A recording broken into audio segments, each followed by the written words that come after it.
Hey,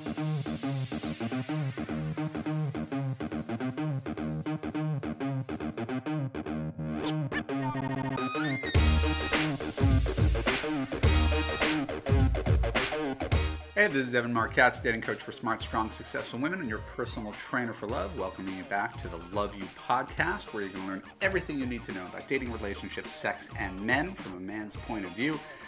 And I want to begin today's podcast by reading a passage. I don't know if I have legal rights to this, so forgive me. But this is from Gillian Flynn's bestseller, Gone Girl, which is a book that I read, my wife read, so I'm presuming you read too. Men always say the cool girl is the defining compliment, don't they? She's a cool girl. Being the cool girl means that I am a hot, brilliant, funny woman who adores football, poker, dirty jokes, and burping, who plays video games, drinks cheap beer, loves threesomes and anal sex, and jams hot dogs and hamburgers into her mouth like she's hosting the world's biggest culinary gangbang while somehow maintaining a size 2 because cool girls are above all, hot and understanding. Cool girls never get angry, they only smile in a chagrined, loving manner and let their men do whatever they want. Go ahead, shit on me, I don't mind, I'm the cool girl. Men actually think this girl exists. Maybe they're fooled because so many women are willing to pretend to be this girl. For a long time, cool girl offended me. I used to see men, friends, co-workers, strangers, giddy over these awful pretender women. I'd want to sit these men down and calmly say, you are not dating a woman. You're dating a woman who's watched too many movies written by socially awkward men who'd like to believe that this kind of woman exists and might kiss them. Much has been written about this passage, mostly praise from other women. Finally, a woman calls bullshit on what men expect women to be unrealistically. Well, I'm calling bullshit on the bullshit. In my Love You coaching program, I talk about most women's dream man, and you could feel free to disagree, as the nice guy with balls. Now that's not a fantasy. Right? This is something that actually exists. You're attracted to it, and someone you know has married that guy and is happy with that guy, I'm assuming. Most of my friends are the nice guy with balls. He's got a backbone, he's got opinions, he's got a quick wit, but he's fundamentally a good person who knows how to treat his partner and communicate and is consistent and kind. He's not a doormat. He's not a pushover. He's a nice guy with balls.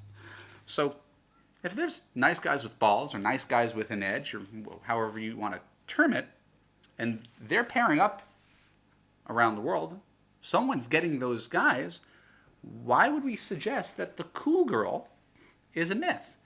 Well, it's not. I mean, I'm married to one. I think that's probably why I find this passage so offensive. It's almost like there's a passage telling me that my own wife doesn't exist. And I know I'm not alone. As I said, most of my guy friends are the nice guys with edge, and they all married cool girls. So I think we just sort of need to redefine cool here. Maybe this is just a semantic argument. But to me, being cool, and I don't think it is for most guys, being cool is not about being a dude. I mean, what Flynn's passage pointed out is, it's not liking football and beer and poker and video games. Like, that doesn't make you cool. That just makes you more like a typical guy. Being cool is actually just what it sounds like. Cool. Like Obama, right? No drama. For men, cool equates to someone who is not going to consistently criticize him or try to treat him as a project. Right? If he likes to play fantasy football, you're cool with it. If he admits that he's attracted to a celebrity, you're cool with it. If he tells an off-color joke, you're more likely to laugh or roll your eyes than to chastise him and tell him what an awful person he is. Well, believe it or not, in general, men are very accepting when you don't want to do the same things that we do. We generally don't care if you don't watch football or play video games or go drinking with us. Really, we're fine. Go do your own thing. We generally resent it when you tell us that we have to change on your behalf. Right? And if I have a girlfriend, I didn't bring her in as a consultant on how I could be better by her suggestions. Right? Like, love is about full acceptance, not about treating someone else like a project. So I don't know why that's controversial, right? The idea that for men, what makes you cool is your willingness to accept him as he is, not your willingness to do the exact same hobbies he has and to be like a guy. And yet, there are still some women who don't think that this level of cool girl actually exists, that it's some sort of front. Says author Helen Coffey, and this is a quote that I took from Jezebel, the website. She says, "The idea of a girl who's endlessly understanding and who never gets angry is frankly kind of disturbing. It makes her two-dimensional and subservient with a stunted spectrum of emotions, less than human almost. You might as well go out with a Japanese body pillow." I don't see my wife as a Japanese body pillow. I see her as a even-tempered, rational adult who's also married to a rational adult. I work very hard to please my wife and make her happy. I am fundamentally an ethical person who always ends up in the right place. When we disagree, as two adults will occasionally do, we resolve things without raised voices. So why wouldn't any man wish to have such a partner, right? The partner that he would call cool. And similarly, why would any woman accept anything less either? Right? The idea of the equivalent cool guy. When we suggest that relationships, this goes back to my theory that relationships are easy, right? Or they should be easy, and if they're not easy, it's not a great relationship. So when we come back from the break, I'm going to explain with a little more depth and nuance what it means to be cool when you're actually in a partnership, and hopefully we'll get our definition straight so you realize that it's in your best interest to be the cool girl. The highest quality men want to marry the cool girl, and the cool girl and the nice guy with edge are the ones who have the happiest marriages. So you stick around, and I'll be right back. This is Marc Katz with the Love You Podcast.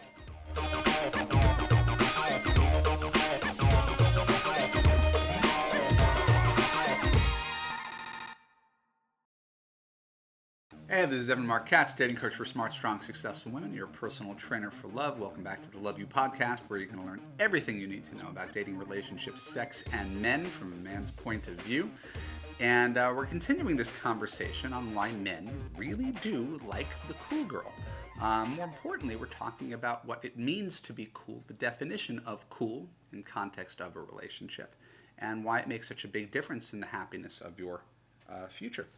So I'm going to give a couple of examples, and they're personal examples. I've coached a lot of people, but I haven't coached married couples because married couples don't come to dating coaches. So I can only talk about my marriage. My wife says she wants to take an all-girls weekend at the Four Seasons without the husbands and the kids. My wife says she has absolutely no interest in dieting or working out with her husband. My wife says she needs 6 weeks and over $1,000 to plan a 3-year-old's birthday party. This is my wife. I am the husband who accepts her. However OCD and slow and relaxed she is about everything. Now, I don't deserve a medal for this, right? This is the cost of doing business, and my wife, among everybody I've ever met, is actually quite easy to accept. This is what I signed up for. Does that make me the cool guy? Because I don't try to change her. This is the way she is. I don't know. But I would suggest that if you flip all that over, it does make a cool girl. It's at least what most men would define as the cool girl. My wife accepts the fact that I pick the skin off the bottom of my feet when I get anxious and I'm reading. She accepts the fact that I get into political battles with strangers on Facebook. She accepts the fact that I am not nearly as interested in the minutia of her dealings with all of her mommy friends as she is interested in telling me them. I am an imperfect husband. My wife loves me anyway. That's being the cool girl. Got it? That's big. Right? That's not about accepting things that are unacceptable. It's about accepting imperfections at the least.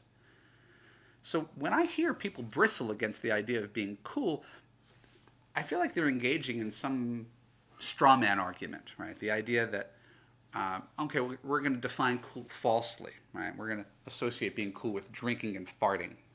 That's Again, I don't know any guy who's like, man, I wish my girlfriend drank and farted more. It's ridiculous to think that that makes someone cool, right? That's frat boy. Or the people who argue against this concept will say it's all an act. It's impossible to be cool, right, with minimal drama. No, it's not. My wife is living proof, and again, she can't be the only one on the planet, right? They'll suggest that someone who's pretending to be cool is really just a doormat who's silently suffering. Not true. Not true at all. So to me, that's your big takeaway from today's Love You podcast. When you choose the right partner, it's easy to be cool. Right? That's big. You write that down. When you choose the right partner, it's easy to be cool. Right? I remember, it's a tangent, but the Don't Sweat the Small Stuff book. You've probably heard of it, maybe not, maybe you're too young to have heard of it, but it was a little book, 100 pages. I'd sit in the bathroom and read a couple pages. The only thing I remember from that entire book, Don't Sweat the Small Stuff, was this. Will this matter in a year? Anything that's bothering you today. Will this matter in a year? The answer is almost universally no. Right? Today, I have an earache. If I have an earache in a year, I'd be shocked. All right. So why should I get too bent out of shape about it now? People who have that kind of perspective on not sweating the small stuff in marriage are the ones who are going to have the happiest marriages, because they'll know when to minimize the friction over day-to-day differences or misunderstandings, and when to actually put yourself on the line to have a serious discussion. So if you're struggling to be cool with your guy, right, and you think this cool girl thing is a myth, there are a few options facing you, none of which I think you're going to like. Number one, you could have a conversation and try to change him. Let me know how that goes. Number two, you could suck it up and pretend to be cool while secretly resenting him. Number three, you can break up with him because you actually can't accept him as he is. There's nothing else. There's absolutely no other options. If you, right, are in a relationship that's so challenging that you can't be cool, why are you in the relationship? Right?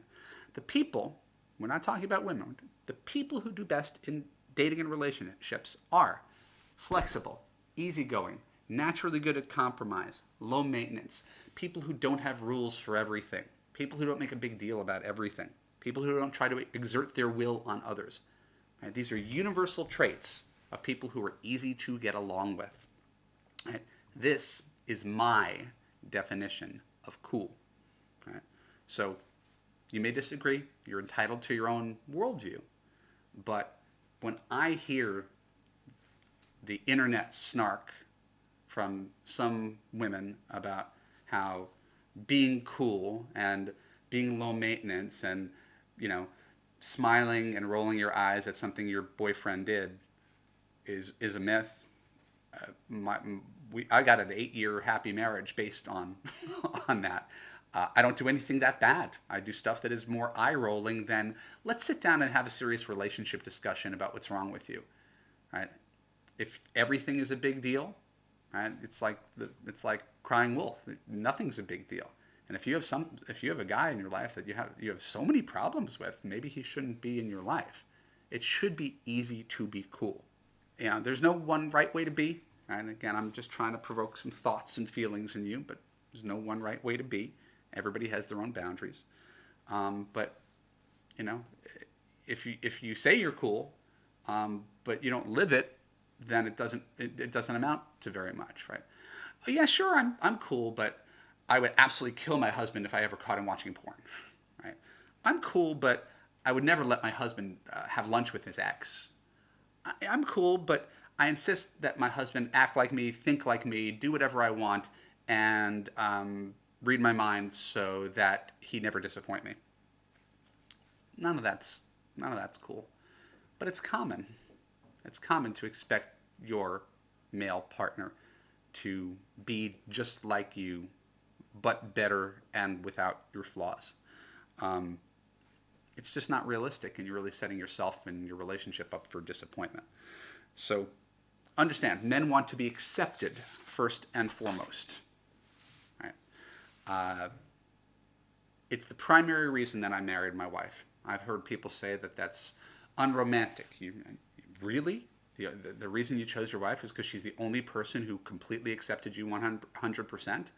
Shouldn't it be more that you were dazzled by her beauty or awed by her intellect? Or I'm impressed with those parts of her, but the one thing that was her unique differentiator was the fact that she was the coolest person I've ever met. The person I want to spend the most time with, because it was so fun and easy and supportive, and I could just be myself around her. I don't see why anybody would want anything else, or why anyone would settle for anything else. So if you can't let most things go in a relationship without a sit-down discussion about what just happened and where this is going and what this means, you might be entitled to your feelings, but you're gonna have a rocky relationship, because again, this is not the way most people want to operate. Again, I don't think that's exclusive to men either. I think if you had a boyfriend who was constantly telling you all the things that you were doing wrong and how you had to change, you'd be dissatisfied too.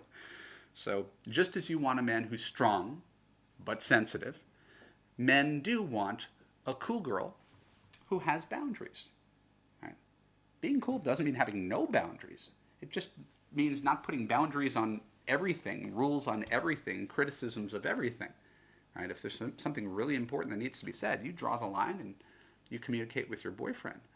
Right? But that doesn't mean you're not cool. Right? No one's ever suggesting that you're a doormat. We're just trying to find that sweet spot. Right?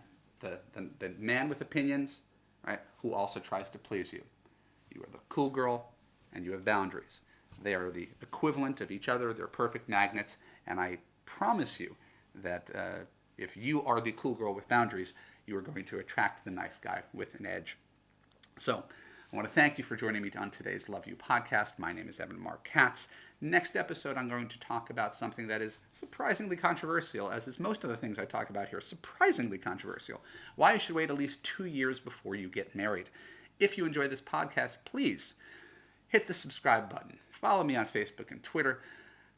Read the text beneath there. Click on the link below to join my mailing list at www.evanmarckatz.com, and I will send you free dating and relationship advice until you don't need any more free dating and relationship advice.